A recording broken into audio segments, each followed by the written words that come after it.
UP. മുഖ്യമന്ത്രി യോഗി ആദിത്യനാഥ് വിദേശ സന്ദർശനത്തിലാണ്. അപ്പോൾ അദ്ദേഹത്തിൻ്റെ പല കാര്യങ്ങളും വളരെ സവിശേഷമായിട്ടുള്ളതാണ്. അദ്ദേഹം സന്യാസി ആയതുകൊണ്ട് തന്നെ.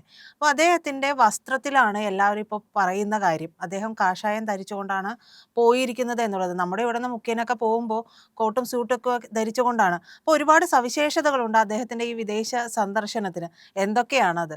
യോഗിയുടെ ഏറ്റവും വലിയ സവിശേഷത അദ്ദേഹം യോഗിയാണ് എന്നുള്ളതാണ്. അദ്ദേഹം ഒരു സന്യാസിയാണ്. ഗോരഖ്നാഥ് മഠത്തിൻ്റെ സന്യാസിയാണ് എന്നുള്ളതാണ്. നാഥ സമ്പ്രദായത്തിൽ വരുന്ന ഒരു സന്യാസി വര്യനാണ് അദ്ദേഹം എന്നുള്ളതാണ്. അദ്ദേഹത്തിൻ്റെ യാത്രയുടെ ഏറ്റവും വലിയ പ്രത്യേകത അദ്ദേഹത്തിൻ്റെ വേഷം തന്നെയാണ്. അദ്ദേഹം ധരിച്ചിരിക്കുന്നത് കാവി നിറമാണ്. കാവി വേഷത്തിലാണ്. അല്ലാതെ ഇവിടുന്ന് ഏതെങ്കിലും ഒരു മന്ത്രി വിദേശത്തേക്ക് പോകുമ്പോൾ ഇവിടെ മുണ്ടും ഷർട്ടും ഉടുത്ത് ഈ പറയുന്ന നടുക്ക് കട്ടിക്കനത്തിന് പ്ലീറ്റും എടുത്ത് നടക്കുന്ന ആൾക്കാർ വിദേശത്ത് പോകുമ്പോഴത്തേക്കും സഫാരി സ്യൂട്ടും ധരിച്ച് മറ്റേ ഇരുമ്പ് കസേരയിൽ ഇരിക്കുന്ന പോലെയല്ല യോഗി പോയിരിക്കുന്നത് എന്ന് പറഞ്ഞു കഴിഞ്ഞാൽ താൻ എന്താണോ അത് തന്നെയാണ്, തൻ്റെ അസ്തിത്വം എന്താണോ അത് വെളിവാക്കിക്കൊണ്ട് തന്നെയാണ് യോഗി പോയിരിക്കുന്നത്. യോഗി വിദേശത്തേക്ക് ചെല്ലുമ്പോഴും ഞാൻ ആരാണ് എന്നുള്ളത് അവരെ പഠിപ്പിക്കുകയാണ് ചെയ്യുന്നത്, അല്ലാതെ അവരുടെ രീതിയിലേക്ക് മാറുകയല്ല. വിദേശത്ത് പോകുമ്പോൾ ഞാൻ സഫാരി സ്യൂട്ട് ഇടില്ല, എനിക്ക് കോട്ടൺ സൂട്ട് ഇട്ട് വിദേശിയാവേണ്ട കാര്യമില്ല, എനിക്ക് എൻ്റേതായ സമ്പ്രദായമുണ്ട്, വിശ്വാസമുണ്ട്, എൻ്റെ പദ്ധതിയുണ്ട്, ഞാൻ അതിൽ തന്നെയാണ് നിൽക്കുന്നത്. അതെന്താണെന്ന് ലോകം കൊള്ളട്ടെ. ഇതാണ് യോഗിയുടെ നിലപാട് എന്ന് പറയുന്നത്. യോഗി ധരിച്ചിരിക്കുന്ന നിറം കാഷായമാണ്. കാഷായം സന്യാസിയുടെ നിറമാണ്, വൈരാഗ്യത്തിൻ്റെ, അതായത് സർവസംഘ പരിത്യാഗത്തിൻ്റെ നിറമാണ്. അങ്ങനെ പരിത്യാഗം ചെയ്ത യോഗിയുടെ ജീവിതചര്യ പോലും ആ രീതിയിലാണ്. എങ്ങനെയാണ് യോഗിയുടെ ജീവിതചര്യ എന്നറിയാമോ? വളരെ രസകരമാണ്. അദ്ദേഹത്തിൻ്റെ ജീവിതം നമ്മൾ പുറമേ നിന്ന് നോക്കിക്കഴിഞ്ഞ് കഴിഞ്ഞാൽ സാധാരണക്കാരായിട്ടുള്ള ഈ വലിയ ആധ്യാത്മിക തലത്തിലേക്ക് ഉയരാത്ത നമുക്കതൊരു വലിയ അത്ഭുതമായി തോന്നും. അദ്ദേഹം രാവിലെ ഉണർന്നു കഴിഞ്ഞാൽ കൃത്യമായിട്ടുള്ള അദ്ദേഹത്തിൻ്റെ ശൗചം എത്തിയതിന് ശേഷം അദ്ദേഹം ചെയ്യുന്നതെന്ന് പറഞ്ഞു കഴിഞ്ഞാൽ യോഗ അതുപോലുള്ള സാധന, അദ്ദേഹത്തിൻ്റെ മുന്നോട്ടുള്ള കാര്യങ്ങളെല്ലാം ചെയ്ത് പിന്നെ ഈ പറയുന്ന സാധന കാര്യങ്ങളെല്ലാം ചെയ്തതിന് ശേഷം രാവിലെ പുലർച്ചയ്ക്കാണ് ഇരിക്കുന്നത്. അതിനുശേഷം പശുക്കൾക്കെല്ലാം ആഹാരം കൊടുത്ത് കൃത്യമായി മഠത്തിലെ കാര്യങ്ങൾ നോക്കി സർക്കാരിൻ്റെ കാര്യങ്ങൾ നോക്കിയിട്ടാണ് അദ്ദേഹം ആ ദിവസം അവസാനിപ്പിക്കും വരെയും രാത്രി വരെയും ആ പറയുന്ന തേജസ്സിലാണ് മുന്നോട്ട് പോകുന്നത്. അതാണ് ഒരു ആധ്യാത്മിക സാധകൻ്റെ പ്രത്യേകത എന്ന് പറയുന്നത്. ആ സാധനയുടെ ശക്തിയിലാണ് അദ്ദേഹം മുന്നോട്ട് പോകുന്നത്. അദ്ദേഹം ഒരു യോഗി വര്യനാണ്. കാരണം സന്യാസിയുടെ പ്രത്യേകത എന്ന് പറഞ്ഞു കഴിഞ്ഞാൽ സന്യാസിയുടെ ഏറ്റവും അടിസ്ഥാനപരമായ സ്വഭാവം എന്ന് പറഞ്ഞു കഴിഞ്ഞാൽ തനിക്കായിട്ടല്ല ഒന്നും എന്നുള്ള കൺസെപ്റ്റാണ്. തനിക്കായിട്ടല്ല ഒന്നും. നമ്മുടെ ഇവിടെ പൂജയെല്ലാം കഴിയുമ്പോഴത്തേക്കും നമ്മുടെ ശ്രീകോവിലിനകത്തിരുന്ന് മന്ത്രങ്ങൾ ഉരുവിടുന്ന ശാന്തി അവസാനം പറയുന്ന ഒരു വാക്കുണ്ട്, ഇദംന മമ എന്ന്. ഇദംന മമ എന്ന് പറഞ്ഞു കഴിഞ്ഞാൽ ഒന്നും എനിക്കായിട്ടല്ല, ഇതൊന്നും എനിക്ക് വേണ്ടിയിട്ടല്ല. ഭഗവാനെ എല്ലാം കീർത്തിച്ച് എല്ലാ ഐശ്വര്യങ്ങളും സമ്പത്തും ഉണ്ടാവാൻ വേണ്ടിയിട്ടുള്ള പ്രാർത്ഥനകളെല്ലാം ചെയ്ത് ഭഗവാന് എല്ലാം അർപ്പിച്ച് സമർപ്പിച്ച് നേദ്യവും കൊടുത്തു കഴിഞ്ഞതിന് ശേഷം അദ്ദേഹം പറയുകയാണ്, ഞാൻ ഈ ചെയ്തതിൻ്റെ ഫലമൊന്നും എനിക്ക് വേണ്ട കേട്ടോ എന്നാണ് ഒരു പൂജാരി പറയുന്നത്, ഒരു ഒരു പുരോഹിതൻ പറയുന്നത്. ഇദംന മമ എന്ന വാക്കിനർത്ഥമാണ്. അത് ജീവിതചര്യയായിട്ട് അല്ലെങ്കിൽ അത് ജീവിത വ്രതമായിട്ട് എടുത്തിരിക്കുന്ന ആളാണ് സന്യാസി എന്ന് പറയുന്നത്, യോഗി. അപ്പോൾ ആ യോഗി എന്ന് പറഞ്ഞു കഴിഞ്ഞാൽ കായശുദ്ധി വരുത്തിയവനാണ് യോഗി. അത് പറയാറുണ്ട്, ഫിലോസഫിക്കലി പറയുന്നതാണ്. കായശുദ്ധി വന്നവൻ, കായശുദ്ധി എന്ന് പറഞ്ഞു കഴിഞ്ഞാൽ ശരീരം ശുദ്ധമാക്കിയവനാണ്, ശരീരത്തിനെ കൃത്യമായി പാകപ്പെടുത്തിയവനാണ്. അതുകൊണ്ട് യോഗി എന്ന് പറയുന്നത്. ആ യോഗിയുടെ അടിസ്ഥാന സ്വഭാവം എന്ന് പറഞ്ഞു കഴിഞ്ഞാൽ അവന് നിയതമായിട്ടുള്ള കൃത്യമായിട്ടുള്ള ഒരു ജീവിതചര്യ ഉണ്ടാവും. അതിലൂടെയാണ് അവൻ മുന്നോട്ട് പോകുന്നത്. അതുകൊണ്ട് തന്നെ അവന് സർവ്വ വിജയവും ഉണ്ടാകും. ആ വിജയം സമൂഹത്തിൻ്റെ ഉന്നതിയായിരിക്കും, സമാജത്തിൻ്റെ കീർത്തിയായിരിക്കും, രാഷ്ട്രത്തിൻ്റെ മോക്ഷമായിരിക്കും. രാഷ്ട്രത്തിനെ മുന്നോട്ട് നയിക്കുക, അതിനെ പരംവൈഭവത്തിലേക്ക് എത്തിക്കുക, അതുതന്നെയാണ് ഒരു യോഗിയുടെ സന്യാസിയുടെ ലക്ഷ്യം എന്ന് പറയുന്നത്. അപ്പോൾ ധർമ്മത്തിന് വേണ്ടിയിട്ട്, സമൂഹത്തിന് വേണ്ടിയിട്ട്, സമാജത്തിന് വേണ്ടിയിട്ട്, രാഷ്ട്രത്തിന് വേണ്ടിയിട്ട്, ലോകത്തിന് വേണ്ടിയിട്ട്, സമസ്ത പ്രപഞ്ചത്തിന് വേണ്ടിയിട്ട്. കാരണം ഈ പറയുന്ന മുഴുവൻ പ്രപഞ്ചവും ഞാൻ തന്നെയാണ് എന്നുള്ള ബോധത്തിലേക്കാണ് ഒരു യോഗി, ഒരു സന്യാസി ഉയരുന്നത്. അപ്പോൾ ആ രീതിയിലാണ് അവരുടെ നിലപാടെടുക്കുന്നത്. അതുകൊണ്ട് തന്നെയാണ് യോഗി ആദിത്യനാഥ് എങ്ങനെ ഇരിക്കുന്നത്, അദ്ദേഹം ഒരു മഹായോഗി വര്യനായിട്ടിരിക്കുന്നത്. അദ്ദേഹത്തിൻ്റെ ജീവിതം മുന്നോട്ട് പോകുമ്പോൾ ഓരോ ഘട്ടത്തിലും യു പി എന്ന് പറയുന്ന സംസ്ഥാനത്തിൻ്റെ പ്രത്യേകത അറിയാമല്ലോ. യു പിയുടെ GDP എന്ന് പറയുന്ന പാകിസ്ഥാനെക്കാട്ടിലും മുകളിലാണ്. അവരുടെ സാമ്പത്തിക കാര്യങ്ങൾ പാകിസ്ഥാന് സങ്കല്പിക്കാൻ പോലും കഴിയാത്തത്ര ഉയരത്തിലാണ്. അവരുടെ ഗ്രോത്ത് റേറ്റ് എന്ന് പറയുന്നത്, യു പി എന്ന് പറയുന്ന സംസ്ഥാനത്തിൻ്റെ ഗ്രോത്ത് റേറ്റ് എന്ന് പറയുന്നത് പാകിസ്ഥാന് സ്വപ്നം കാണാൻ കഴിയാത്തതാണ്. അതുമാത്രമല്ല, അവിടുത്തെ ക്രൈം ഡിക്ലൈനിങ് റേറ്റ്, അതായത് അവിടുത്തെ കുറ്റകൃത്യങ്ങൾ കുറയുന്നതിൻ്റെ തോത് പാകിസ്ഥാന് അവരുടെ 100 ജന്മം എടുത്താലും ചിന്തിക്കാൻ കഴിയില്ല.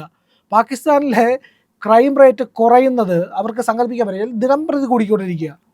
ബലാത്സംഗമായാലും കൊലപാതകമായാലും കൊള്ളയടിയായാലും അക്രമമായാലും തീവ്രവാദമായാലും തീവപ്പായാലും ഇതെല്ലാം പാകിസ്ഥാനിൽ ഓരോ ദിവസവും ഓരോ മിനിറ്റ് ഓരോ മണിക്കൂറും കൂടിക്കൊണ്ടിരിക്കും. നമ്മൾ പാകിസ്ഥാനെ പറ്റി എത്ര വാർത്ത ചെയ്യുന്നു നമുക്ക് അറിഞ്ഞൂടെ? നമ്മൾ നിത്യവും കാണുന്നതല്ലേ പാകിസ്ഥാൻ എന്ന് പറയുന്ന ഇനി രാജ്യത്തിന്റെ. എന്തെങ്കിലും ബാക്കിയുണ്ടോ പറയാൻ അത് എന്നുള്ളതാണ്. ബാക്കി ഒന്നുമില്ല. ആ രീതിയിൽ ഈ ലോകത്തിലെ സകല അധമ പ്രവൃത്തിയും പാകിസ്ഥാനിലുണ്ട്. അവിടെയാണ് പാകിസ്ഥാനേക്കാൾ വലുതായിട്ടുള്ള ഒരു സംസ്ഥാനം, ഇന്ത്യയിലെ ഒരു സംസ്ഥാനം അവരുടെ ക്രൈം റേറ്റിനെ കുറച്ച് കൊണ്ടുവരുന്നത്, അവിടെ ക്രൈം കുറയുന്നത്, അവിടുത്തെ ആൾക്കാർ നിയമം പാലിക്കുന്നത്, അവിടുത്തെ വികസനം ലോകോത്തരമാകുന്നത്, ആ രീതിയിൽ കൊണ്ടുപോകാൻ ഈ സാധനാശക്തിയാണ് അദ്ദേഹം ഉപയോഗപ്പെടുത്തുന്നത്. രാവിലെ അവധികാലത്തേച്ച് യോഗ ചെയ്ത് തൻ്റെ സാധന ചെയ്ത് തൻ്റെ അർച്ചനയും പൂജയും എല്ലാം ചെയ്തുകൊണ്ട് യോഗി ഈ നാടിന് സമർപ്പിക്കുന്നത് അദ്ദേഹത്തിൻ്റെ ഊർജമാണ്. വിദേശ രാജ്യങ്ങളിൽ അദ്ദേഹം ചെന്നിറങ്ങുമ്പോൾ അദ്ദേഹം കാഷായ വസ്ത്രമാണ് ധരിച്ചിരിക്കുന്നത് എങ്കിൽ പോലും അവിടെ അവരുടെ ആരുടെയും മുഖത്തൊരു ഖിന്നതയൊന്നുമില്ല. അവരെല്ലാവരും അവരുടെയൊക്കെ മുഖം എന്ന് പറയുന്നത് വളരെ പ്രസന്നതയോടു കൂടിയാണ്. പ്രസന്നവദനരായിട്ടാണ് അവർ യോഗിയെ സ്വീകരിക്കുന്നത്. അതായത് ആ കാഷായ വസ്ത്രം ധരിച്ചു കൊണ്ടെത്തുന്ന ഒരു സന്യാസി, ഇന്ത്യയിൽ നിന്നുള്ള ഒരു സന്യാസി മുഖ്യമന്ത്രിയാണ് വരുന്നത്, അങ്ങനെയുള്ള ഒരു ചിന്തയൊന്നുമില്ലാത്ത ഒരു മനോഭാവമാണ് അവർക്കെല്ലാം ഉള്ളത്. നമ്മുടെ ഇവിടെ ആണെങ്കിൽ കാഷായം എന്ന് കേട്ട് കഴിഞ്ഞിട്ടുണ്ടെങ്കിൽ അപ്പോഴേക്കും എന്താ പറയുക, വല്ലാത്തൊരു വിറളി പിടിച്ചിട്ടുള്ള മട്ടിലുള്ള സംസാരമൊക്കെയാണ് ഉണ്ടാവുക. പക്ഷെ അദ്ദേഹം എന്താണോ, അദ്ദേഹം ഒരു സന്യാസി വര്യനാണ്. ആ സന്യാസി വര്യൻ്റെ വസ്ത്രധാരണം ഇങ്ങനെയാണ്. അതിനെ ഉൾക്കൊണ്ടുകൊണ്ടാണ് ഈ പോയിട്ടുള്ള വിദേശ രാജ്യങ്ങളിലെല്ലാം തന്നെ അദ്ദേഹത്തെ സ്വീകരിച്ചിരിക്കുന്നത് എന്നതാണ്. അതെ, തീർച്ചയായിട്ടും. അത് മാത്രവുമല്ല, യോഗിയെ ജപ്പാനിൽ സ്വീകരിച്ച് ശ്ലോകങ്ങൾ ചൊല്ലിക്കൊണ്ടാണ്. അതെ, ശ്ലോകങ്ങൾ ചൊല്ലിക്കൊണ്ട്, കീർത്തനങ്ങൾ ചൊല്ലിക്കൊണ്ടാണ് സ്വീകരിക്കുന്നത്. അത് ആരെയാണ് കീർത്തിക്കുന്നത്? യോഗിയല്ല, ഭഗവാനെ. അപ്പം നമ്മുടെ സനാതന ധർമ്മത്തെ കീർത്തിച്ചുകൊണ്ടാണ് അവിടുത്തെ ആൾക്കാർ യോഗിയെ സ്വീകരിക്കുന്നത് എന്നുള്ളതാണ്. ഇനി നമുക്ക് ഈ പറയുന്ന കാഷായം വേഷം എന്തുകൊണ്ടാണ് യോഗി മാറ്റാത്തത്? അദ്ദേഹത്തിന് സഫാരി സ്യൂട്ട് ധരിക്കാമായിരുന്നു, ഇല്ലെങ്കിൽ കോട്ടൺ സൂട്ടും ഒക്കെ ഇട്ട് പോകാമായിരുന്നു. എന്തുകൊണ്ടാണ് ചെയ്യാത്തത്? കാരണം അദ്ദേഹത്തിൻ്റെ ജീവിതചര്യയുടെ ഭാഗമാണത്. അദ്ദേഹത്തിൻ്റെ ജീവിത ഭാഗമാണ്. ജീവിതത്തിൽ നിന്ന് ഒരിക്കലും മാറ്റാൻ കഴിയില്ല. നമ്മൾ നേരത്തെ പറഞ്ഞല്ലോ, അദ്ദേഹത്തിൻ്റെ ഭക്ഷണം രജോ ഗുണമോ തമോ ഗുണമോ ഉള്ള ഭക്ഷണം അദ്ദേഹം കഴിക്കില്ല. സാത്വികമായ ഭക്ഷണം മാത്രമാണ് കഴിക്കുന്നത്. സാത്വിക ഭക്ഷണം കഴിക്കുമ്പോൾ ചിത്തശുദ്ധി ഉണ്ടാവും. ചിത്തശുദ്ധി ചിത്തവൃത്തി നിരോധനത്തിലേക്കും അവിടെ നിന്ന് ഏകാഗ്രതാഭാവത്തിലേക്ക്, ഈ പറയുന്ന ധ്യാനത്തിലേക്ക്, സമാധിയിലേക്ക്, മോക്ഷത്തിലേക്കൊക്കെ നയിക്കുന്നു എന്നുള്ളത് കൊണ്ടാണ് ഈ പറയുന്ന സാത്വിക ഭക്ഷണം മാത്രം കഴിക്കുന്നത്. ചിത്തം ശുദ്ധമാകാൻ വേണ്ടിയിട്ടാണ്. What you eat that you become എന്ന് ബുദ്ധൻ പറഞ്ഞിട്ടുണ്ട്. അതുപോലെ തന്നെയാണ് നമ്മൾ എന്ത് കഴിക്കുന്നോ നമ്മൾ അതായി തീരുമെന്നാണ്. നമ്മളൊരു ജീവിയാണ് കഴിക്കുന്നതെങ്കിൽ അതിൻ്റെ സ്വഭാവത്തിലേക്ക് മാറുമെന്നുള്ളതാണ്. അതുകൊണ്ട് തന്നെയാണ് വെജിറ്റേറിയനിസത്തിൽ അതിനോട് ഈ ആധ്യാത്മിക തലത്തിൽ ഒരുപാട് പ്രാധാന്യമുള്ളത്. വെജിറ്റേറിയനിസം മാത്രമാണ് ശരിയെന്നല്ല, വെജിറ്റേറിയനാണ് ശരിയല്ല, മാംസഭക്ഷണം കഴിക്കുന്നതിൽ തെറ്റുണ്ട് എന്നുമല്ല. പക്ഷേ ആധ്യാത്മിക കാര്യങ്ങളിലേക്ക് വരുമ്പോൾ ചിലത് നമ്മൾ ഉപേക്ഷിക്കും. അതുകൊണ്ടാണ് അത്തരത്തിൽ കാര്യം ഓരോ സന്ദർഭത്തിനനുസരിച്ച് മാറും.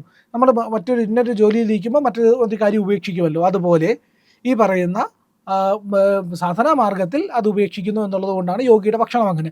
അദ്ദേഹത്തിന് ഈ കാഷായവും മാറ്റാൻ കഴിയില്ല. കാരണം അദ്ദേഹത്തിൻ്റെ ജീവിതചര്യയാണ്. അദ്ദേഹത്തിൻ്റെ ഈ പറയുന്ന കാഷായം എന്ന നിറം എന്ന് പറഞ്ഞാൽ 3 തരത്തിലുണ്ട്. ഒന്ന് എന്ന് പറഞ്ഞു കഴിഞ്ഞാൽ കാവി.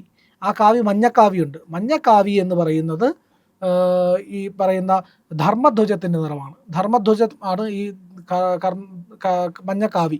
പിന്നെ രണ്ടാമതെന്ന് പറയുന്നത് ചുവന്ന കാവിയുണ്ട്. നമ്മുടെ ഭഗവദ്ധ്വജത്തിൻ്റെ, അതായത് സംഘമൊക്കെ ഉപയോഗിക്കുന്ന ഭഗവദ്ധ്വജം ഉണ്ടല്ലോ, ആ ധ്വജത്തിൻ്റെ ആ കൊടിയുടെ നിറം എന്ന് പറയുന്നത് അഗ്നിവർണ്ണമായിട്ടുള്ള സൂര്യ തേജസ്സായിട്ടുള്ള ഭഗവാന്റെ നിറമായിട്ടുള്ള ഭഗവ എന്ന് പറയുന്ന ചുവന്ന കാവിയാണ് ഉപയോഗിക്കുന്നത്. ഇരുണ്ട കാവിയാണ് സന്യാസിമാർ ഉപയോഗിക്കുന്നത്. യോഗിയൊക്കെ ഉപയോഗിക്കുന്നത് ഇത്തിരി ഇരുണ്ടിട്ടുള്ള കാവിയാണ്. ആ കാവിക്ക് ഒരർത്ഥമുണ്ട്. കാരണം അത് പരമമായിട്ടുള്ള 3 കാര്യങ്ങൾ ചേരുമ്പോഴാണ് വെള്ള, ചുവപ്പ്, കറുപ്പ് ഇതെല്ലാം പകുതി വീതം ചേർത്ത് കഴിഞ്ഞാൽ ഈ നിറം ഉണ്ടാവും.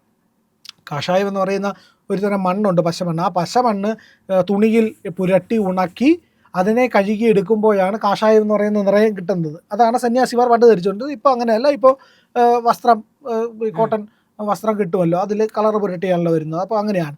അപ്പോൾ ഇത് തന്നെയാണ്. അപ്പോൾ അതുകൊണ്ട് തന്നെ നമ്മുടെ കൃത്യമായിട്ട് നമുക്ക് പറഞ്ഞു തരാണെങ്കിൽ ആലിൻ്റെ കറ എടുത്തിട്ടൊരു വെള്ള തുണിയിൽ തേച്ച് കഴിഞ്ഞാൽ ഉണ്ടാകുന്ന ആ കറ ഉണങ്ങി കഴിയുമ്പോൾ ഉണ്ടാകുന്ന കളറാണ് കാവി എന്ന് പറയുന്നത്, കാഷായം എന്ന് പറയുന്നത്. ആ കാഷായ നിറത്തിൻ്റെ അർത്ഥം എന്ന് പറഞ്ഞു കഴിഞ്ഞാൽ ഇത് തന്നെയാണ്. ഈ 3 സാത്വികം, വെള്ള എന്ന് പറയുന്നത് സാത്വിക ഗുണം, ചുവപ്പ് എന്ന് പറയുന്ന രജോ ഗുണം, കറുപ്പ് എന്ന് പറയുന്ന തമോ ഗുണം. ഈ 3 നിറങ്ങൾ ചേർന്നതുകൊണ്ടാണ് കാഷായം എന്ന് പറയുന്ന നിറം ഉണ്ടായിരിക്കുന്നത്. ആ നിറമാണ് സന്യാസിമാർ ധരിക്കുന്നത്. അതായത് സഗുണവും നിർഗുണവുമായിട്ട് ഒരേ സമയം ഇരിക്കാൻ കഴിയുന്നു എന്നുള്ളതാണ് കാഷായം ധരിക്കുന്ന സന്യാസി പറയുന്നത്. ഇതാ ഞാൻ സാത്വികവും രജോ ഗുണവും തമോ ഗുണവുമായിട്ടുള്ള 3 നിറങ്ങൾ ചേർന്നുകൊണ്ടുള്ള വസ്ത്രമാണ് ധരിച്ചിരിക്കുന്നത്. എന്നാൽ എന്നെ ഇതൊന്നും ബാധിക്കുന്നില്ല, ഞാൻ സർവ്വസംഘ പരിത്യാഗിയാണ് എന്നുള്ളതാണ് ഈ പറയുന്ന കാവിയുടെ അർത്ഥം എന്ന് പറയുന്നത്. അതാണ് യോഗി ധരിച്ചിരിക്കുന്നത്. അതിൽ നിന്ന് അദ്ദേഹത്തിന് ഒരിക്കലും മാറാൻ കഴിയില്ല. അതുകൊണ്ടാണ് അദ്ദേഹം മറ്റു വസ്ത്രങ്ങൾ ധരിക്കാത്തത് എന്നുള്ളതാണ്. അപ്പോൾ പലരും ചോദിക്കാം, വസ്ത്രത്തിന് പ്രാധാന്യമുണ്ടോ, വസ്ത്രത്തിനൊക്കെയാണോ കാര്യം എന്ന് ചോദിച്ചു കഴിഞ്ഞാൽ, ഒരു പോലീസുകാരനെ നമ്മൾ ഐഡൻറ്റിഫൈ ചെയ്യുന്ന അയാളുടെ യൂണിഫോം കണ്ടിട്ടാണ് എന്ന് പറയുന്നത് പോലെ ഒരു സന്യാസിയെ തിരിച്ചറിയാനുള്ള മാർഗ്ഗമാണ് വസ്ത്രം എന്ന് പറയുന്നത്. അതുകൊണ്ട് തന്നെ താൻ എന്തായിരിക്കുന്നു എന്നുള്ളതിന് കൃത്യമായിട്ടുള്ള രീതി ഉള്ളതിനാൽ, ഞാൻ എന്തായിരിക്കുന്നു എന്നുള്ളതിനെ മറ്റുള്ളവർ അറിഞ്ഞാൽ മാത്രമേ അത് നിലനിൽക്കുള്ളൂ. എൻ്റെ അസ്തിത്വം എന്താ, ഞാൻ എന്ത് വെളിവാക്കുന്നു അതാണ്. അപ്പോൾ അത് നിലനിൽക്കാൻ വേണ്ടിയിട്ടാണ്, അത് തുടർന്ന് പോകാൻ വേണ്ടിയിട്ട് തന്നെയാണ് യോഗി ആ വസ്ത്രം മാറ്റാത്തത്. അദ്ദേഹം ഒരിക്കലും ഇത് മാറ്റുകയില്ല. അദ്ദേഹം ഇന്ത്യൻ പ്രധാനമന്ത്രി ആയാലും ഇന്ത്യൻ പ്രസിഡന്റ് ആയാലും ശരി തന്നെ ആ വസ്ത്രം ഒരിക്കലും, ഇല്ലെങ്കിൽ ആ നിറം ഒരിക്കലും അദ്ദേഹം മാറ്റുകയില്ല എന്നുള്ളത് ഉറപ്പായിട്ടുള്ള ഒരു കാര്യമാണ് യോഗി. അതുകൊണ്ട് തന്നെ യോഗിയെ ഓർത്ത് നമുക്ക് അഭിമാനിക്കാവുന്നതുമാണ്. പ്രിയപ്പെട്ട പ്രേക്ഷകരെ, നിങ്ങൾ ഇന്ത്യ ലൈവിന് നൽകുന്ന പിന്തുണയ്ക്ക് നന്ദി. നിങ്ങളുടെ പിന്തുണ ഞങ്ങൾക്ക് സബ്സ്ക്രിപ്ഷൻ ആയിട്ടാണ് ലഭിക്കേണ്ടത്. നിങ്ങൾ അതുകൊണ്ട് തന്നെ ഇന്ത്യ ലൈവിൻ്റെ ലോഗോയിൽ ക്ലിക്ക് ചെയ്യുക, ചാനലിനകത്തേക്ക് പ്രവേശിക്കാനാകും. അവിടെ സബ്സ്ക്രൈബ് ബട്ടണിൽ ക്ലിക്ക് ചെയ്യുക, ബെല്ലൈക്കൺ അമർത്തുക. ഞങ്ങളുടെ നോട്ടിഫിക്കേഷൻ നിങ്ങൾക്ക് കൃത്യമായിട്ട് ലഭിക്കും. വീഡിയോകളിൽ നിങ്ങളുടെ അഭിപ്രായം കമൻറ്റായിട്ട് രേഖപ്പെടുത്തുക, വീഡിയോ ലൈക്ക് ചെയ്യുക, മറ്റുള്ളവർക്ക് ഷെയർ ചെയ്തതിന് ശേഷം പറയുക ഇന്ത്യ ലൈവിനെ പിന്തുണയ്ക്കണം, അത് സബ്സ്ക്രൈബ് ചെയ്യണമെന്ന്.